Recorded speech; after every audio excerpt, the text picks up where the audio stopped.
Hey everyone, it's Lisa and welcome back to my channel. Today we are going to be doing my first monthly reading wrap up, and this one is going to be for May 2026. We are going to put the book up here because I read, I think, completely all on my Kindle last month. And we have 14 books that we can go through, so that is what we are going to go ahead and do. So let me pop the first one up on the screen. So the first book that I read in May was The Whispers by Ashley Audrain. This was one that was actually suggested by a coworker. So my one coworker accidentally bought this book thinking that it was a different book from her childhood and she wanted her daughter to kind of check it out. And it was definitely not one that her daughter should be reading.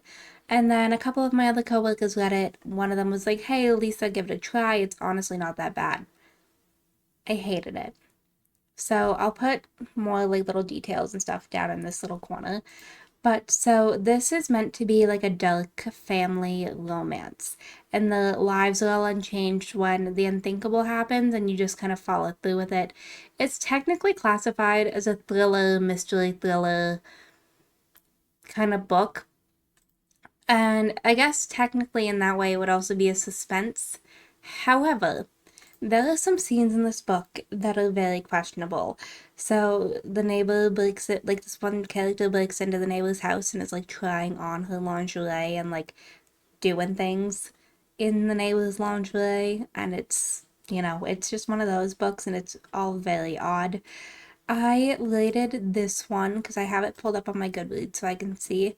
I rated this a 2, which I honestly think it was probably more of like a 1.5. I obviously had to, round up for the purpose of that, but it was not my type of book. This made me not want to get married, made me not want to have kids, and that's just, I don't know. If you have read it, you know, you know. If not, skip it. I don't recommend it. It's not one that you're going to be missing if you choose not to read it. Because technically it's listed like exploring envy, women's friendship, desire, and the intuitions that we silence. I don't think it's any of that, to be completely honest with you. And it's one that, if it was me, I'd give it a skip. So the next book that I went ahead and read this in May was Just Friends by pham. And this was one of those ones I'm like, I'm hopping into BookTube, doing a little bit of something different. I may as well read a book that is by a booktuber, but also I think it was a Goodreads challenge that I ended up going ahead and reading it. And I rated this one 3.75 stars. So this book, actually, it wasn't terrible for a debut novel. There are some things that I obviously could see needing to be fixed. There's parts of this book based on grief that I found interesting and I loved how relatable it was. There was one part that pulled me in with the main characters and asking her what things have been like for her lately, because I feel like that's not something that is typically asked in one of these books. I feel like that's typically, kind of skipped over. And being able to kind of relate to what Blair felt in that scene was something that pulled me in. However, the yearning in this book wasn't very intense. I found it to be a little bit lackluster and it needed to kind of build up a little bit more. It was a cute, easy read. I can definitely understand why some people say that this book needed to be further edited because there's parts of it that you're reading it and I'm like, I feel like these details don't really add to the story. But it wasn't a bad book. It was a good debut novel. I do think there is obviously some things that could be fixed, but otherwise, like, it was a pretty cute book. This one is technically, I guess, like a summer romance, I would say, and it's childhood friends reconnecting as adults, and I just wish that yearning hit a little bit more than what it does. But that's also been one of my biggest critiques of books lately in general, is I don't feel like the yearning is there as much as I wish that it was. Next, we are going to hop into 3 books that I read by the same author in the same series.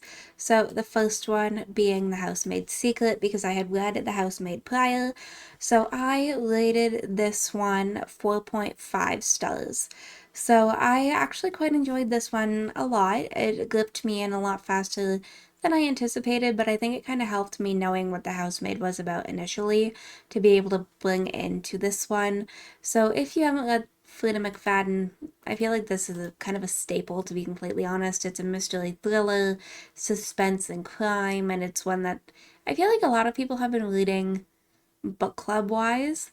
So I don't know, I found this one to be kind of interesting because she's trying to keep her deepest, darkest secrets safe in order to not lose her job, hence the secret, and not kind of looking into things more because, she's been imprisoned and she's trying to help protect this woman in this book because she thinks that things are wrong in this relationship.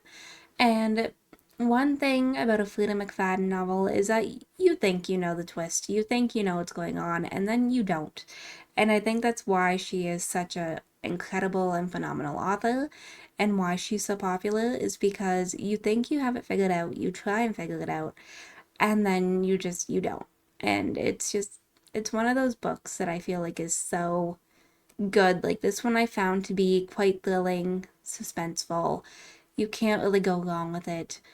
And I don't know, like it was one that you can tell that is similar to The Housemaid, but as long as you don't overanalyze these books, you're going to enjoy them. You can try and figure them out, but they're fun. And then the next one that I read is technically a novella, and that was The Housemaid's Wedding. So this one is like a 70-page book, something like that. If you don't read it, you're not missing a whole lot of detail. I'm not going to lie to you. It's one that you can read, but it's not necessarily. I rated this at 3 stars because again, as I said, didn't feel like it was a necessary read. It's just kind of a bit of a gap in between the books. But, however, I did find certain parts of this interesting. There is still a twist in here, and somebody is trying to kind of kill a main character, and you end up kind of going through the twists and turns of that. But again, it's not one that is an absolute necessary read. It's interesting, quick, and I think that kind of helped out. But otherwise, it was just a 3 star read for me. And then the last one is The Housemaid is Watching. And this one I didn't love as much as I loved the others. So I rated this one at 3 star, which I don't know. It has its twists and turns, and you're trying to figure out if they did it or not.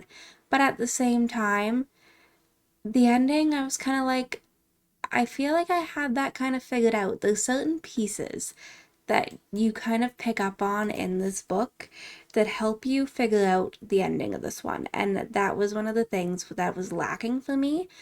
It wasn't what I expected in the beginning, of course.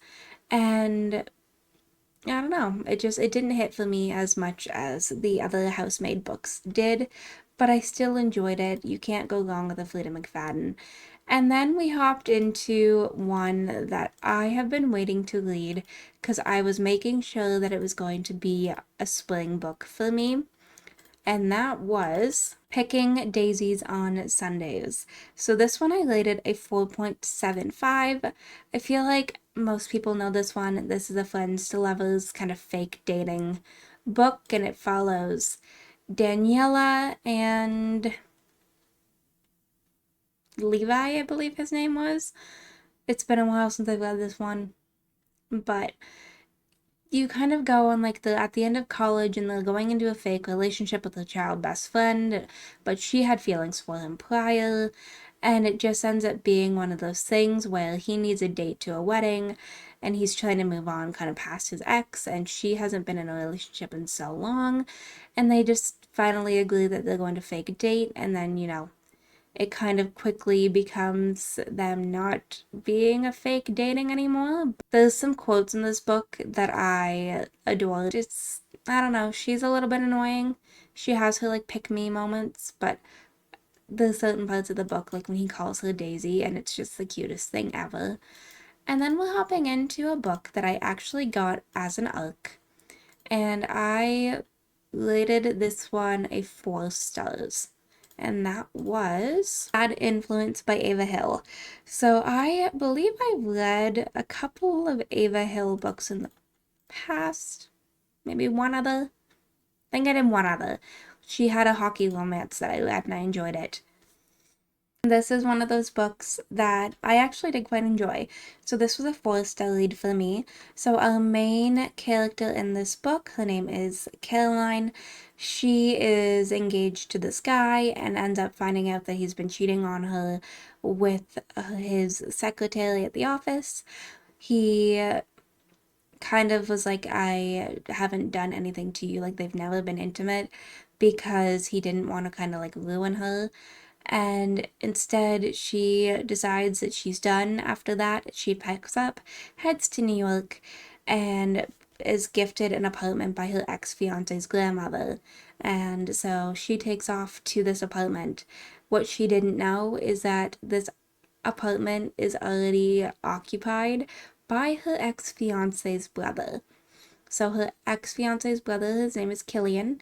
He is a painter and a tattoo artist, and he kind of moved away to be away from the family business to kind of break out on his own and not have to deal with anything. He's living a peaceful life, and then he walks in not knowing that Caroline is going to be there and is kind of like, okay, what is going on? He initially tried to kick Caroline out. However, eventually, the lines between Killian and Caroline tend to blur. He's been in love with her forever, and you kind of get to watch them go from friends to lovers in a bit of a slow burn, but also in a forced proximity way. Not going to lie to you, Glamma is probably one of my favorite characters. So, I don't know, it was kind of something that I was interested to see how it was going to play out between the two. You've got kind of like a grumpy sunshine mix with Killian obviously being the grump if you can't tell that from the cover. And Caroline, I was kind of surprised at how optimistic she was, but yeah, Glenn was absolutely one of my favorite side characters. She seemed to have an idea of what was going on in everybody's lives and the way that who should be together, who shouldn't be. And I do wish in this one too that the yearning and emotional tension was a little bit higher than what it was. Some of the spicy scenes in this kind of felt like they were out of nowhere, and it just kind of needed a little bit more of a build up, but otherwise I quite enjoyed it. And then I hopped over to another book, and this was one that I have actually been anticipating for quite some time. And that was The Daisy Chain Flower Shop by Laura Gilmore, because who doesn't love a little fluffy romance to kind of be a bit of a palette cleanser, I guess I would say. So I rated this one a 4-star. I think all of my Laura Gilmore books have been 4 stars. So this one, if that wasn't obvious, The Daisy Chain follows Daisy, who is named after not only her mother, but I believe also her grandmother. And I can't remember if it goes back any further than that, but they were all named Daisy. And she has a reputation that she's been cursed, so nobody is purchasing any flowers from the flower shop because she's never been in a long-term relationship. Then somebody walks in, she's like, oh, this is the perfect time for me to have a fake boyfriend. So Elliot, which is a new guy to town, decides that they're going to play out this fake relationship, and it ended up actually working out for them both. They both needed that little bit of a fake relationship because he was kind of just out of his own relationship turmoil. His mom kept checking in on him, and it was kind of trying to drive him a little bit wild. So it was one of those things where he was looking for some flowers. He walked in, and it's the beginning of their love story. And it's just one that was kind of like a fake relationship with a small town. However, they end up absolutely falling in love and falling in love with each other, and you watch the kind of relationship play out. And it's one that I don't think either one of them fully expected. It was cute, but not my favorite in the series. The next one is one that I actually received as an ARC via email. So that was one that kind of surprised me, and that was the Valencia Expat Club by June Patrick. And I was pleasantly surprised with this book, so I actually ended up rating it a 4.75 stars. For a novel of somebody that I don't know, I'm going to say that's pretty good. So this is one of those books that I could see immediately being a movie because it reminded me of Mamma Mia meets Eat, Play, Love, and is it One Italian Summer, something like that? I can't remember the name of it off my head, top of my head, but I could have devoured this book in one sitting. If I didn't start it super late at night, this would have been one that I read in one day. I think this one has a lot of potential to be one of the biggest summer romance books. You've got love, you've got self-discovery, you've got trusting that life is going to work out in the way that it's meant to be. Every character had its own purpose, and you kind of get to see that play out. If you like Emily Henry, I would say you're going to like this book too, but you kind of get to live vicariously through Dahlia and seeing the way that her becoming freeing and emotional and everything going on in her life that she's kind of escaping. And then she runs into Liam. And it's kind of like a right person, wrong time, which I won't spoil, but they do have a little bit of a past. And it was one that I just adored it. It's a contemporary romance. It's set in, I believe, Spain. But yeah, it was one that I loved. She's got a new job at a expat club. She's kind of trying to figure out who she is on her own. And it's pretty much one of those books that if you've ever dreamed of moving somewhere and starting over, you're going to relate to this one. The next book that I read was one that I actually read for a video, which I will put up in the cards. It was reading books that rejected me, and that's going to be kind of a bit of a theme here with the next few. So we started off with Lila Sage Soul Searching. So if you're wondering about that other video, I read books that I had applied for ARCs for and didn't receive them. So this was my first Lila Sage book, and I was pleasantly surprised with it, to be completely honest. I rated it a 4 stars. I would say you could definitely get away with reading this kind of in the fall, but the ghosts in this book have a lot of personality, and it's kind of like a cutesy romance that you get, like, honestly, I honestly think the MMC in this book was my favorite. So you are getting Collins and Birdie, I believe his name was. And it's kind of like a bit of a forced proximity because Collins is returning to town for the first time. She has begun to lose her paranormal powers and being able to see and talk to ghosts. She returns home. Her twin sister decided that she's forcing Collins to kind of stay with Birdie, and it follows their kind of story that way. And they kind of share, like, I guess it's kind of like an apartment. It's kind of like a shared townhouse, I would say. And the ghosts kind of seem to be pushing them together and making it work, and that it was all meant to be. And it was a cute one. If you're curious about more of my opinion on this book and my next two, I will have that also linked in the cards. But the next one I read was How to Write a Love Story by Kathleen Walsh. This one fell flat for me. This was a 3-star read.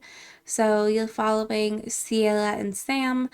And the reason why I'm saying this fell flat for me is because I've read another book that was very similar to this. So Sierra is meant to be writing the next book of her father's famous series after he suddenly passes away, and she's unable to finish it, so they send this editor Sam over to help her with that process.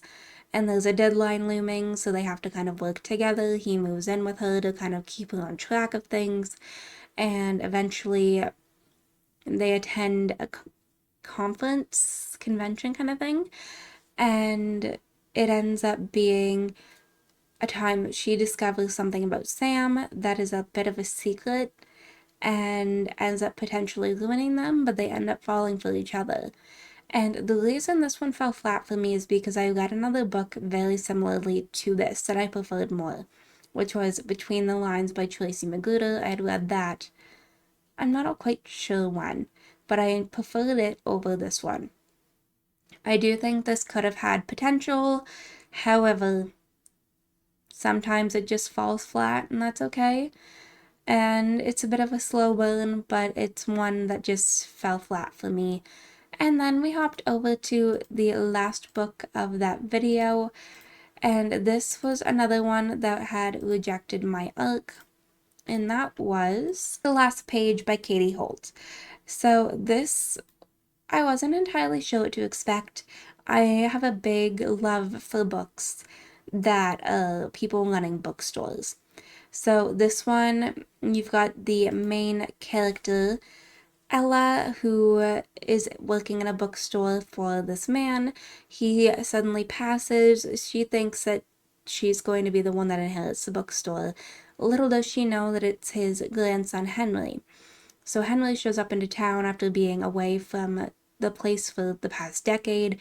He has a strained relationship with his grandfather that he's never going to be able to fix now. And The Last Page, I should probably mention, is the name of the bookstore, but it kind of throws Ella's life as she knows it in an uproar because she thought The Last Page was going to be her bookstore because the grandfather had kind of like hinted that it was going to be left to her. And he knows nothing about this bookstore, so he shows up trying to change everything in New York because he's from Tennessee. He's trying to change everything about how the store runs and everything that it kind of is, and not knowing if they're going to keep it open or any of that because they are in a financial issue, and eventually the Ella and Henry are both at risk of losing everything. So they end up kind of working together, and with them working together, they fall in love. And it kind of felt like this was meant to be one of those books where it's like an enemies to lovers, but was it really? No, because it just kind of falls apart. The characters just are a little bit flat. You're not getting a whole lot with it, and I just wish that it could have been a little bit more. And then we're finally hopping into the last two books that I also did a video on, so apparently I had a bit of a theme going on here. We hopped over to Project Hail Mary because I was doing a reading books before I watched the screen adaptations video. I love this book. This is a 5-star read for me. I haven't watched the movie still, so I should probably hop into that. But you are following Ryland Grace, and he is the sole survivor on a last chance mission. He, I guess technically would be on a suicide mission, but he doesn't remember anything. So you're getting a then and now perspective on going back and forth, trying to figure out how he got here. He can't remember who he is at first. He doesn't remember what the assignment is, how it's meant to be completed. He's got nothing. He just knows that he's far away from home and he's waking up and the rest of the crew is dead. So he's trying to kind of figure out everything following his memories, going through space on his little tiny ship, and it ends up being a mystery. And then he runs into Rocky, and he makes a new friend in Rocky, who's also the lone survivor on his little alien spaceship. And I'm very curious to see what he actually ends up looking like, because mentally in my mind, I picture him as Krobus from Stardew, but they kind of work together to try and save not only Earth, but also the planet that Rocky comes from, and it's just one of those unexpected friendships. I have heard that this book hits different in audiobook, but I've also heard that you get more of a breakdown of the scientific terms through the book. I never went with the audiobook, so I've heard different things, but I loved it. It is a bit of a chunk of a book. It's funny, it's witty, you've got suspense, you've got emotions, everything in this book, and it's got a very feel-good ending. If you haven't read this book yet, I would highly recommend doing so. And then last but not least, we're hopping into the last book that I read in May, and that was Heated Rivalry, because again, I was doing a show, like a book to adaptation, and this is one that I feel like has been absolutely everywhere for a very long time lately. So I ended up rating this one a 4 stars. I haven't read the first book of the series, but I'm sure most of you know what this book is about. You've got two hockey rivals, and they play for opposite teams, and they've been rivals since they were like 17. but little does anybody know that they have been hooking up behind everybody's back. They are two of the biggest NHL players, and they are not able to kind of like be out and saying anything because you don't know what it's going to be like until somebody else comes out, and then you kind of follow that. You start this prologue off with a spicy scene. So if you are not looking for a spicy book, I would not recommend this one. But they finally start to realize they're falling in love. They're struggling to keep everything kind of under wraps and behind the scenes out of the public eye and trying to kind of figure it out. But eventually, secrecy is not an option. I do think this is going to be one that is possibly better in in show format. So I guess I'll have to check that out. But I don't know. I didn't love this one. I do think the show could be better. I don't know. It wasn't one. Now, this could be me. I wasn't in the mood for reading pure smut. And at this point, that is exactly what this book was. I don't know. There is a bit of a time jump, so you're going to have to try and navigate and follow that. But it wasn't terrible. It was a 4 star. It's probably more like a 3.5 for me, to be completely honest. But those are all of the books that I read in May, and we're gonna go ahead and wrap this up. So let me know, what books did you read in May? Did we read any of the same books? Do you have different thoughts and opinions on the books that I read than what I do? Let me know. But I'm going to go ahead and wrap this up right here. I hope you all enjoyed. If you did, you can hit the like button down below. If you want to see some more videos from me, go ahead and subscribe. If you're already subscribed and want notifications when I post, hit that bell down below, and I will see you all next time. Bye, lovelies.